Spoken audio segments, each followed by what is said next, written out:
Assalamualaikum sahabat Islampedia. Hari ini kami hadir mengajak sahabat Islampedia memperkaya wawasan tentang siapakah malaikat, fenomena mati suri, dan keistimewaan kucing.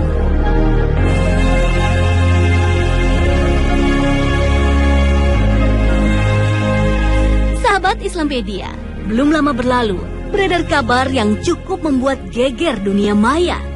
Kabar itu berupa video penampakan malaikat yang menyelamatkan seorang pria yang nyaris tewas tertabrak truk saat menyeberang di zebra cross. Peristiwa ini terekam jelas detik per detiknya dari sebuah kamera CCTV yang terpasang di ujung jalan. Kecepatan dan ketepatan waktu yang hanya sepersekian detik menyelamatkan penyeberang jalan.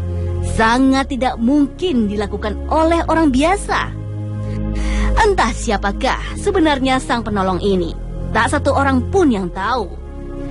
Benarkah sang penolong ini memang benar-benar malaikat? Wallahu alam. Sahabat Islampedia, berita yang juga tak kalah membuat jejaring di dunia maya heboh adalah video yang terekam di Masjid Nabawi pukul 3 pagi waktu Madinah. Rekaman menunjukkan sesosok bayangan putih bercahaya terang duduk di dekat tiang penyangga masjid. Meski pihak Masjid Nabawi sudah menyangkal kebenaran adanya malaikat di barisan para jemaah ini, namun banyak orang tetap yakin dan mempercayai bahwa penampakan sosok bercahaya itu sebagai malaikat. Benar atau tidak? Tak ada yang tahu pasti. Wallahu alam. Namun yang pasti, percaya kepada malaikat adalah salah satu ajaran kita umat Islam. Percaya kepada malaikat adalah bagian rukun iman kita.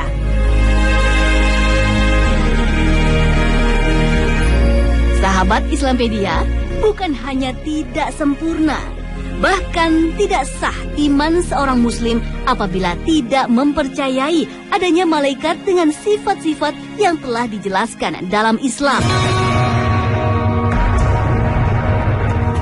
Sahabat Islampedia, lantas makhluk apakah sebenarnya malaikat itu?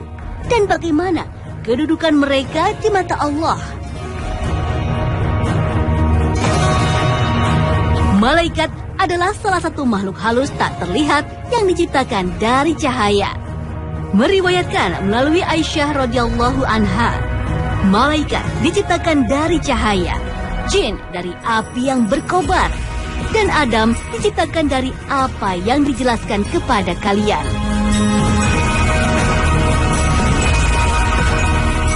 Malaikat adalah tentara Allah. Allah menganugerahkan kepada mereka akal dan pemahaman, naluri untuk taat, kemampuan untuk mengerjakan pekerjaan-pekerjaan yang berat, serta memberi kemampuan untuk berbentuk dengan berbagai bentuk yang indah. Jumlah malaikat Allah ini sangat banyak, tidak terhitung jumlah pastinya. Hanya Allah Subhanahu wa Ta'ala yang tahu. Hanya saja kita masih dapat membayangkan dan mengira-ngira betapa banyaknya mereka dari sabda Rasul Shallallahu Alaihi Wasallam. Neraka Jahanam pada hari kiamat memiliki 70.000 kendali. Setiap kendali ditarik oleh 70.000 malaikat. Imam Bukhari juga meriwayatkan bahwa ketika Nabi Shallallahu Alaihi Wasallam bertanya kepada malaikat Jibril tentang Al-Baitul Ma'mur, malaikat agung itu menjawab, ini adalah Al-Baitul Ma'mur. Setiap hari 70.000 malaikat sholat di sana, dan yang sudah sholat tidak akan kembali lagi ke sana. Walaupun demikian, dalam bahasa Arab, angka 7 tidak harus dipahami sebagai bilangan di bawah 8 dan di atas 6.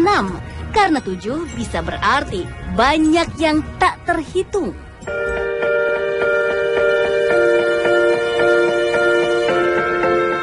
Sahabat Islampedia, dalam Al-Quran dan Sunnah ditemukan banyak keterangan tentang ciri, sifat, dan kemampuan malaikat.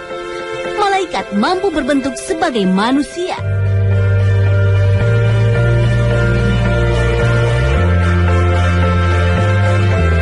Sahabat Islampedia, Siti Maryam putri Imran, ibunda Nabi Isa alaihi salam, juga pernah dikunjungi oleh malaikat Jibril dalam bentuk seorang pria.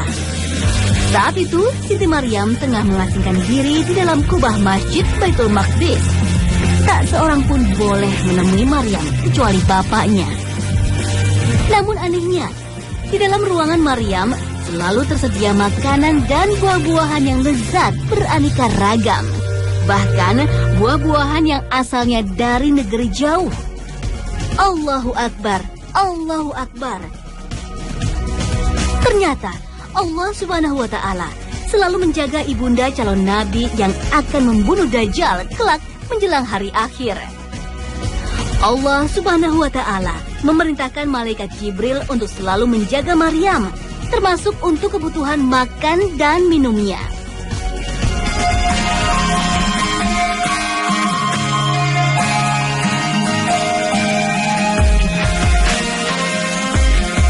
Sahabat Islampedia, berapa banyak malaikat? Memang tak terhitung jumlahnya. Ada malaikat-malaikat yang namanya disebutkan secara tegas dalam Al-Quran dan hadis. Namun tak sedikit pula yang hanya disebutkan tugasnya saja. Di antara nama-nama malaikat yang disebutkan secara tegas adalah Jibril dan Mikail. Barang siapa menjadi musuh Jibril, maka ketahuilah bahwa dialah yang telah menurunkan Al-Quran ke dalam hatimu dengan izin Allah, membenarkan apa kitab-kitab yang terdahulu dan menjadi petunjuk serta berita gembira bagi orang-orang beriman. Barang siapa menjadi musuh Allah, malaikat-malaikatnya, rasul-rasulnya, Jibril dan Mikail, maka sesungguhnya Allah musuh bagi orang-orang kafir. Al-Quran Surat Al-Baqarah ayat 97 dan 98. Malaikat Jibril juga dinamai Ar-Ruh Al-Amin dan Ruhul Kudus. Salah satu tugasnya adalah menyampaikan wahyu ilahi kepada para rasul. Allah menegaskan tentang Al-Quran bahwa ia dibawa turun oleh Ar-Ruh Al-Amin, yaitu Jibril. Malaikat Jibril tidak hanya bertugas menyampaikan wahyu kepada rasul, tetapi juga mengajarkan agama melalui Nabi Muhammad SAW kepada sahabat-sahabatnya. Selain malaikat Jibril, Allah juga mengabarkan pada kita adanya beberapa malaikat dengan tugas khusus, seperti malaikat penyampai wahyu, pencabut nyawa, dan lain-lainnya. Kata malaikat dalam Al-Quran dan hadis, kesemuanya mengambil bentuk jamak, yang berarti bukan hanya satu malaikat, tetapi banyak. Boleh jadi, yang diperkenalkan namanya oleh Al-Quran dan hadis hanya pemimpin-pemimpin para malaikat saja. Fungsi malaikat Mikail tidak disebut secara tegas oleh Al-Quran, tetapi dari hadis Nabi diperoleh informasi bahwa malaikat mulia ini antara lain bertugas menurunkan hujan dan membagi rezeki. Ada juga malaikat yang bertugas mencabut nyawa. Katakanlah, malaikat maut yang diserahi untuk mencabut nyawamu akan mematikan kamu. Kemudian kepada Tuhanmu, kamu akan dikembalikan. Quran Surat As-Sajdah ayat 11. Dalam ayat ini, Allah Subhanahu wa Ta'ala tidak menyebut namanya, tapi hanya tugasnya saja, yaitu utusan Allah untuk mencabut nyawa. Dan ialah penguasa mutlak atas semua hambanya. Dan diutusnya kepadamu malaikat-malaikat penjaga, sehingga apabila kematian datang kepada salah seorang di antara kamu, malaikat-malaikat kami mencabut nyawanya, dan mereka tidak melalaikan tugasnya. Al-Quran Surah Al-An'am ayat 61.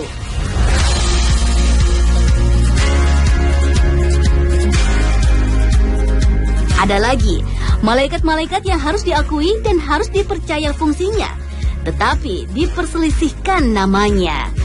Seperti malaikat yang mencatat amal perbuatan berdasarkan firman Allah Subhanahu wa Ta'ala. Tidak ada suatu kata yang diucapkannya, melainkan ada di sisinya Raqibun Atid. Al-Quran Surah Kaf ayat 18. Ada ulama yang memahami kedua kata ini sebagai nama dua orang malaikat, yakni Raqib, pencatat amal baik, dan Atid, pencatat amal buruk manusia. Ada juga yang memahaminya bukan nama malaikat, tetapi sebagai fungsinya, yakni pengawas yang selalu siap mencatat.